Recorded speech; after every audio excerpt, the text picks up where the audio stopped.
Բանակցող նախագահների խոսքը դեռ բերանում Ադրբեջանի ղեկավարությունը դիվերսիա սանձազերծեց Լեռնային Ղարաբաղի Մարտակերտի շրջանում։ Առաջին անգամը չէր։ Ադրբեջանը ապացուցելու բան ուներ, հակամարտությունը սառեցված չէ։ Հայաստանի նախագահ Սերժ Սարգսյանը շտապեց հիասթափեցնել սադրանքի կազմակերպիչներին։ Միջադեպը բանակցությունների վրա չի անդրադառնալու։ Մոտեցումները չեն վերաիմաստավորվելու, որովհետև բանակցություններին գնում են գիտակցված։ Այս տմարդի գործողությունը անընդունելի է, որովհետև այն տեղի ունեցավ Ռուսաստանի նախագահի նախաձեռնությամբ անցկացված եռակողմ հանդիպումից ժամեր անց։ Այս փաստը մեկ անգամ ևս խոսում է այն մասին, որ համանախագահները ներգրավված երկրները մտածելու բան ունեն եւ ռազմատենչ հայտարարությունները, սադրանքները մնալով անպատիժ, չեմ ասում անպատասխան, բայց մնալով անպատիժ միշտ կարող են հանգեցնել այսպիսի կամ շատ ավելի վատ հետևանքների։ Լեռնային Ղարաբաղի զինված ուժերը ևս շանտաժին ունեն պատասխան։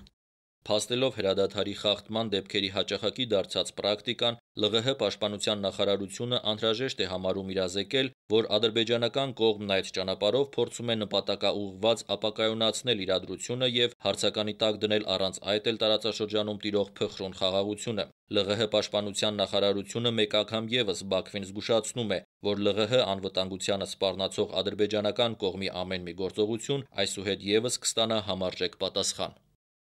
Արտգործնախարար Էդուարդ Նալբանդյանը նկատում է, սա դրանքն անօգուտ է։ Բարձր մակարդակով յուրաքանչյուր հանդիպումից առաջ Բաքուն փորձում էր սադրիչ հայտարարությունների, պատերազմի սպառնալիքների միջոցով տապալել բանակցությունները։ Ամենայն հավանականությամբ, տեսնելով, որ դա իրենց չի հաջողվում, ադրբեջանցիներն այս անգամ հունիսի 17-ի եռակողմ բարձր մակարդակի հանդիպումից անմիջապես հետո գնացին ավելի հեռու, ակնհայտ սադրանքի։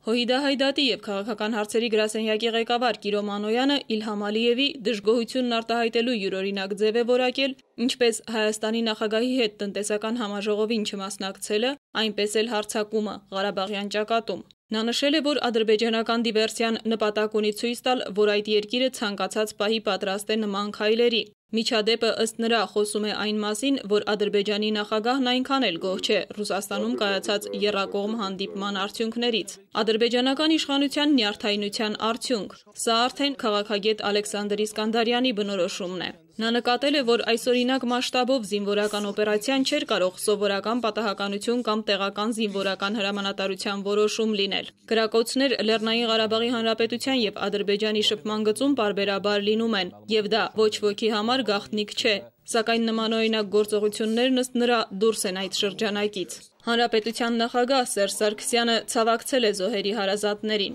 Նա նաև վստահեցրել է այս խոսքերով. «Մենք հաստատակամ ենք եւ հասնելու ենք Լեռնային Ղարաբաղի Հանրապետության ճանաչմանը։ Դա է մեր նպատակը»։ Աննա Բալյան, Երկիրն այսօր։